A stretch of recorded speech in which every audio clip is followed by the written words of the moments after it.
आदाब नाज़रीन, जी सलाम में आप सभी का इस्तकबाल है। आप देख रहे हैं जम्मू कश्मीर पे हमारा खास बुलेटिन कश्मीर एक्सप्रेस। इस बुलेटिन में हम आपके लिए लेकर आते हैं जम्मू कश्मीर से जुड़ी हर अहम खबर। कश्मीर एक्सप्रेस में आगे बढ़ने से पहले नजर डालते हैं आज की 5 बड़ी खबरों पर। कश्मीर एक्सप्रेस में सबसे पहले हम बात करेंगे एग्जिट पोल के बाद सियासी लीडर्स की बेचैनी की। खासकर अपोजिशन के लीडर इस वक्त ज्यादा बेचैन नजर आ रहे हैं। दूसरी बड़ी खबर जम्मू से होगी। मरीजों के मुताबिक जम्मू मेडिकल कॉलेज में जरूरी दवाइयां नहीं मिलती हैं। तीसरी अहम खबर हम आपको दिखाएंगे। शोपियां में सिक्योरिटी फोर्सेस और मिलिटेंट्स के बीच मुठभेड़ शुरू हो गई है, जिसमें 3 मिलिटेंट्स के घेरे जाने की खबर भी मिल रही है। चौथी खबर हम आपको बताएंगे श्रीनगर में बंद से जुड़ी हुई। अलहदगी पसंदों के बंद की कॉल और मार्च की कॉल के मद्देनजर इंतजामिया ने हिफाजत के सख्त इंतजाम किए और अलहदगी पसंदों का मार्च नाकाम कर दिया। आखिरी और 5वीं अहम खबर हम आपको दिखाएंगे। रमजान के मुकद्दस महीने में जम्मू में जमकर टोपियों की खरीद फरोख्त हो रही है। बाजारों में कई तरह की टोपियां दस्तयाब हैं, जिनमें जालीदार टोपी, बरकाती टोपी के अलावा पाकिस्तान और अरब की टोपियां भी काफी पसंद की जा रही हैं।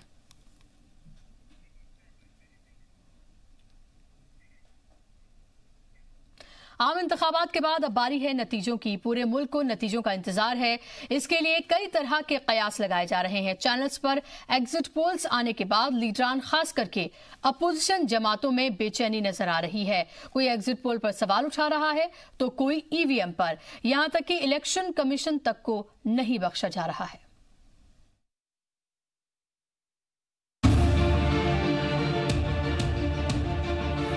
जैसे जैसे नतीजों की तारीख पास आ रही है, लोगों के दिलों की धड़कनें बढ़ती जा रही हैं। खास तौर पर इंतखाबात लड़ रहे लीडरों की बेचैनी 7वें आसमान पर है। एग्जिट पोल के नतीजे आने के बाद बीजेपी के खेमे में खुशी है, लेकिन अपोजिशन जमात एग्जिट पोल के नतीजों पर यकीन नहीं कर रही। उनका मानना है कि नतीजे वैसे नहीं होंगे जैसे बताए जा रहे हैं। अनंतनाग सीट पर महबूबा मुफ्ती को टक्कर दे रहे गुलाम अहमद मीर ने भी कहा कि एग्जिट पोल के नतीजे सही नहीं होते। पोल्स एक्चुअल नहीं है। मैंने पहले ही कहा कि जिन्होंने एग्जिट पोल करवाया या जो उनके पीछे सपोर्ट में है, उन्हीं 12 एग्जिट पोल्स में एक एग्जिट पोल दिखाता है कि एनडीए 242 से ऊपर नहीं जाएगा, और उन्हीं एग्जिट पोल्स में दूसरी चैनल, उनकी खैरखा चैनल 500 सीटें दिखा रही है, जो 543 में से 500 सीटें जो उनकी अपनी चैनल्स है। क्या ये पॉसिबल है? आप ही से मैं सवाल पूछूं। जनता दल यूनाइटेड के रियासती सदर जीएम शाहीन गुलाम अहमद मीर से मुत्तफिक नहीं है। उन्होंने कहा कि बीजेपी को अक्सरियत मिलती नजर आ रही है और हम इसका खैर मकदम करते हैं। देखिए, एग्जिट पोल हम लोग पूरे यकीन मानते हैं एनडीए जो है 23 तारीख को रिजल्ट आ ही रहा है और एनडीए सरकार बनाएगी। अच्छी तरीके से हम लोग फुल बहुमत में आएंगे और एनडीए की गवर्नमेंट ही आने वाले 5 सालों में चलेगी। ये तो पहले से तय था और अब 23 तारीख तक का इंतजार कीजिए। वहीं महबूबा मुफ्ती की नजरें ईवीएम पर हैं। महबूबा मुफ्ती ने ट्वीट किया है कि ईवीएम बदलने की खबरें लगातार आ रही हैं, लेकिन अभी तक इलेक्शन कमीशन की तरफ से कोई सफाई नहीं दी गई। उन्होंने कहा कि जिस तरह एग्जिट पोल के बाद इस तरह की लहर बनाने की कोशिश हो रही है, ये एक तरह से दूसरे बालाकोट की तैयारी है। उन्होंने इस एक ट्वीट से 2 निशाने लगाने की कोशिश की। एक दीगर ट्वीट में उन्होंने लिखा कि बीजेपी की जीत या हार दुनिया का खात्मा नहीं है। इस ट्वीट में उन्होंने कई जर्नलिस्ट और तंजीमों पर भी सवाल उठाए। साफ तौर पर उनकी बेचैनी समझी जा सकती है। ब्यूरो रिपोर्ट, जी सलाम।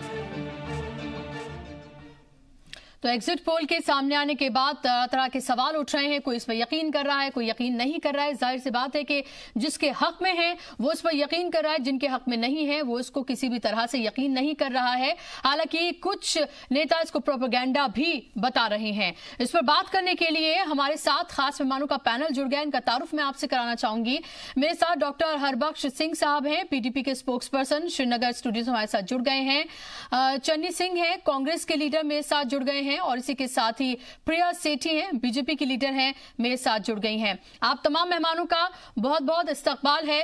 प्रिया सेठी जी, आप तो बहुत खुश होंगी और जाहिर सी बात है जितने भी एग्जिट पोल्स आ रहे हैं उस पर तो आप यकीन ही करना चाहेंगी जितना अपोजिशन इस पर सवाल उठा रहा है।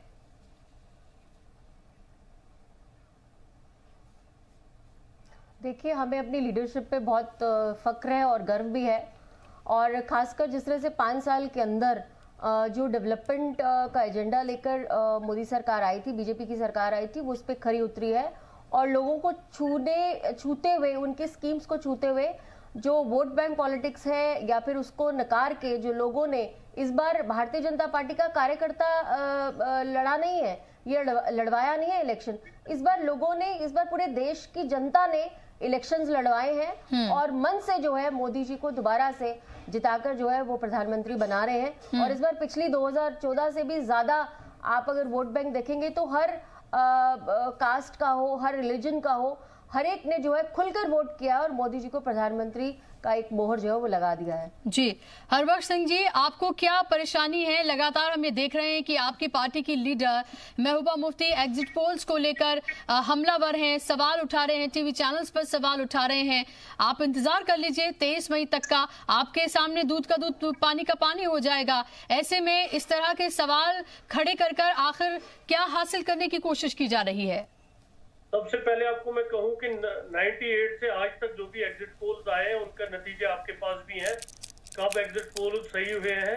दूसरी बात रही कि अगर जनता ने किसी को लाना है, जनता वोट दे रही है, कोई जीत के आ रहा है, तो उसमें हम सबको एक्सेप्ट करना होता है जिसको भी जिता के लाएंगे। जो ईवीएम की बात है, पूरे इंडिया में इस वक्त आपके ही न्यूज चैनल, आपकी ही मीडिया से, आपके ही सोशल मीडिया से खबरें आ रही हैं कि ईवीएम बदले जा रहे हैं। तो इलेक्शन कमीशन ऑफ इंडिया तमाशाई क्यों बना हुआ है? हमें तो सवाल उठाएंगे। हम तो जब डेमोक्रेटिक सेटअप की बात आती है, जब कंट्री की बात आती है, जब इलेक्शन कमीशन के कामकाज की बात आती है, जैसे कि एक रिसेंटली एक ब्राइब केस आया जिसमें एफआईआर भी लॉन्च हुआ है लद्दाख में, इलेक्शन कमीशन ऑफ इंडिया खामोश है। तो ईवीएम्स की जो इस वक्त सारे हिंदुस्तान में आपके ही, हम नहीं कर रहे हैं, आप सोशल मीडिया पे देखिए, आप न्यूज चैनलों पे देखिए, जो ईवीएम्स की बात आ रही है, तो इलेक्शन कमीशन कैसे खामोश बन के रह सकता है? उनकी एक रिस्पॉन्सिबिलिटी बनती है। हम एग्जिट पोल या जीतने हारने की पॉलिटिक्स की बात नहीं कर रहे हैं। जिसको भी लोग जिता के लाएंगे वो आ जाएगा, उसको हम रोक नहीं सकते। जनता का वोट है, जनता है, इसमें किसी को भी जिसको वोट जनता देगी उसको हमें भी एक्सेप्ट करना पड़ेगा और पूरी कंट्री को एक्सेप्ट करना पड़ेगा। जी, कांग्रेस के लीडर मेरे साथ मौजूद हैं। चन्नी जी, आप मुझे बताइए कि कांग्रेस इसको किस तरह से देख रही है? आपके हक में तो फैसले नहीं आए हैं, या फैसले का तो आप इंतजार करेंगे। एग्जिट पोल की मैं बात करूं तो आपके हक में नहीं आए हैं, आप इसको किस तरह से देख रहे हैं? जाहिर सी बात है कांग्रेस भी इसको लेकर सवाल उठा रही है। अगर ये आपके हक में आते तो क्या आप तब भी आप इस पर सवाल उठाते इसी तरह से? देखिए, सबसे बड़ी बात यह है कि आपके जितने भी चैनल्स हैं उनका मुख्तलिफ रुझान आया इन इलेक्शंस को लेके, और जितने भी चैनलों ने एग्जिट पोल दिया, और उस एग्जिट पोल को अगर आप सामने रखोगे तो इनकी आपस की जो आंकड़ा जो इनका आपस का नहीं मिलता है। नंबर 1, अगर टाइम्स नाउ कुछ दे रहा है, आपका सी वोटर कुछ दे रहा है, आपका चाणक्य कुछ दे रहा है, इवन टू के आपके जो, अगर आपने देखा होगा, मैंने कल भी आपके चैनल के माध्यम से बोला था कि आप अगर न्यूज एक्स को देखोगे वो कुछ दिखा रहा है, आपका इनका जो नमो टीवी है वो तो 400 से भी ऊपर जा रहा है। तो इतने आंकड़े जब इनके आपस में नहीं मिलते हैं तो आम जनता जो वोटर है, जिसने वोट डाला है, वो इस पे इत्तेफाक नहीं करता। और हम वोटर की और जो मुल्की सतह पे जितने भी पोलिंग हुई, हम उसको मद्देनजर रख के हम ये आपको बताना चाहते हैं कि हम इसलिए इसके साथ सहमत नहीं है। जी, चन्नी जी, तो आप क्या कहना चाह रहे हैं? आप ये कहना चाह रहे हैं कि जो नतीजे आएंगे उसमें आप अपनी बिना पर सरकार बनाने में कामयाब रहेंगे, आप ये कहना चाहते हैं? चलिए, माना कि आप एग्जिट पोल पर यकीन मत करिए, आपका पूरा हक है, आप जिस तरह से भी चाहें इसे देखें। देखिए, मैं आपको एक बात कहूं कि अगर आप जितनी बड़ी स्टेट्स इनने का नाम लिया कि उनमें कांग्रेस को इन्होंने बिल्कुल, जहां पे हमारी सरकार, जहां पे हमारे चीफ मिनिस्टर हैं, चाहे कर्नाटका की बात करोगे आप, एमपी को लेके बात करोगे, राजस्थान को लेके बात करोगे, इवन टू के सबसे बड़ी जो स्टेट है हमारी मुल्क की यूपी, जहां पे 80 सीटें हैं, और वहां इनको सीट्स नहीं आ रही हैं। अब आपने कल से देखा होगा ड्रामा जो नया रचाया गया, ईवीएम्स कहीं दुकान पे मिल रही हैं, कहीं पे किसी कमरे में मिल रही हैं। तो ये सारी चीजें कुल मिला के, उसके लिए आज हमारा एक जो वक्त था कांग्रेस का वो इलेक्शन कमीशन ऑफ इंडिया से भी मिले। और चन्नी जी, अगर ईवीएम को लेकर आपको इतनी परेशानी है तो आपके तो कार्यकर्ताओं को फिर डटा रहना चाहिए था ना, स्ट्रांग रूम के बाहर हिलना नहीं चाहिए था। अगर आपको वाकई में लग रहा है कि ईवीएम में इतनी धांधली की जा रही है लगातार, जब आप इल्जाम लगाते हैं तो आपको हिलना नहीं चाहिए था स्ट्रांग रूम के बाहर से। फिर देखिए, हमने पहले से ही कहा था कि अब हमें ये नहीं पता कि चोर जो है वो हर घर में घुसेंगे। हमने तो ये कहा था कि एक डेमोक्रेटिक सेटअप में जितने भी लोग हमारे हैं उन लोगों की नजर तो थी। अब वहां रात को सोने वाली कोई बात तो नहीं। लेकिन अब जब ये पता चल गया और हमारे कार्यकर्ता जितने भी हैं वो अपने जितने भी वार रूम्स हैं जहां पे ईवीएम्स है वहां पे वो अब उसका ख्याल तो रखेंगे। लेकिन सबसे बड़ी बात ये उभर के ये आई है कि आप जो एग्जिट पोल आज आया और इस एग्जिट पोल के साथ खासकर यूपीए जो है हमारे जितने भी दल हैं इसके साथ हम सहमत नहीं है। नताइज जो आएंगे 23 को वो कुछ हटके आएंगे।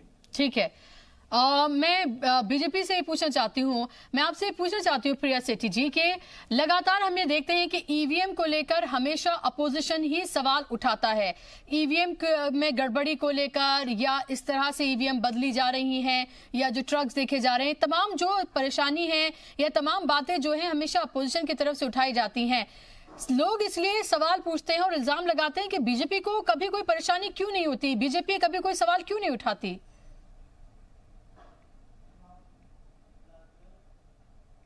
देखिए, क्योंकि बीजेपी इलेक्शन कमीशन के इंस्टीट्यूशन पे बिलीव करती है और लूजर्स जब होते हैं तो वो हमेशा कोई ना कोई बहाना डालते हैं। और मुझे बड़ी हैरानी होती है कि कांग्रेस जैसी एक बहुत बड़ी पार्टी जो नेशनलिस्ट पार्टी है वो और जिसके दौर में ईवीएम्स का आना हुआ और ईवीएम्स उन्हीं जब वो लोग थे कांग्रेस के अंदर तब वो ये ईवीएम्स लाया गया। तो इस तरह की क्रेडिबिलिटी और मतलब डिग्निफाइड तरीके के साथ अपनी डिफीट को इनको करना चाहिए अपने। लेकिन प्रिया सेठी जी, जब अमित शाह सवाल उठाते हैं राजस्थान के इलेक्शंस हुए, वेस्ट बंगाल को लेकर इलेक्शंस हुए, तब आप ईवीएम पे क्वेश्चन नहीं करते हैं। नहीं, ये भी तो मुझे बताइए नहीं उठाते हैं प्रिया सेठी जी। जब अमित शाह प्रेस कॉन्फ्रेंस करते हैं और वेस्ट बंगाल में ईवीएम को लेकर, इलेक्शन कमीशन को लेकर जब वो वहां पर सवाल खड़े करते हैं, इलेक्शन कमीशन को लेकर खासतौर पर सवाल खड़े करते हैं कि मूक दर्शक बना हुआ है, तो अब आप एक तरफ कह रही हैं कि हम उस इंस्टीट्यूशन पर बिलीव करते हैं, दूसरी तरफ अमित शाह वेस्ट बंगाल में कहते हैं कि इलेक्शन कमीशन मूक दर्शक बना हुआ है। तो आप ही अपनी बातों में कॉन्ट्रडिक्शन पैदा कर रहे हैं। देखिए, वेस्ट बंगाल के अंदर जिस तरह से वायलेंस हुआ है, भारतीय जनता पार्टी तो हर इलाके में फाइट कर रही है, हर इलाके के अंदर जो है अपने कैंडिडेट्स डाले हैं। लेकिन वेस्ट बंगाल के अंदर जिस तरह से वायलेंस हुआ है, जिस तरह से मशीनरी को यूज किया गया है, इवन क्योंकि इलेक्शन कमीशन एक सेंटर का होता है, फिर इलेक्शन कमीशन उस स्टेट का भी होता है, तो इलेक्शन कमीशन उस स्टेट के अंदर जिस तरह से जब लोग कंप्लेंट्स करते हैं, जब लोग अपने बातें रखते हैं और उसको सुना नहीं जाता, तब ये जो है वो चीजें होती हैं। ये उस इलेक्शन के दिन के अंदर पता चलता है। लेकिन ये तो एग्जिट पोल, जब ये सारी पार्टियां जितनी भी एग्जिट पोल जब आया और जब इनको लगा कि हम तो बहुत बुरी तरह से हार रहे हैं और तब उसके बाद ये क्वेश्चन करते हैं। लेकिन भारतीय जनता पार्टी ने तो वायलेंस के ऊपर क्वेश्चन किया था वेस्ट बंगाल के अंदर और ये कहा था, देखिए ईवीएम्स का क्या रहता है कि वहां तो हमारे एजेंट्स को भी नहीं बैठने दिया गया। वेस्ट बंगाल के अंदर जो हमारे एजेंट्स थे, आपके हर पार्टी का एजेंट जो है वहां बैठता है, उसके सामने सील होता है, वो आपका जो ईवीएम का बक्सा सील होता है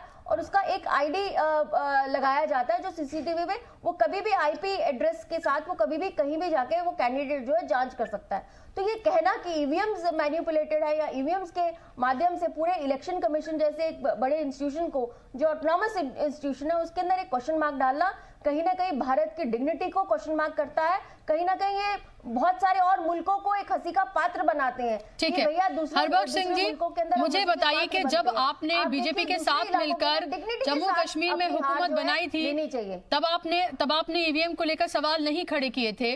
अब आप ईवीएम को लेकर सवाल क्यों खड़े कर रहे हैं? क्या हमेशा ये हो कि जब आपके हक में फैसला आए तभी ईवीएम ठीक है, आपके हक में फैसला ना आए तो ईवीएम खराब है? वक्त हमारे हक या ना हक वाली बात नहीं है।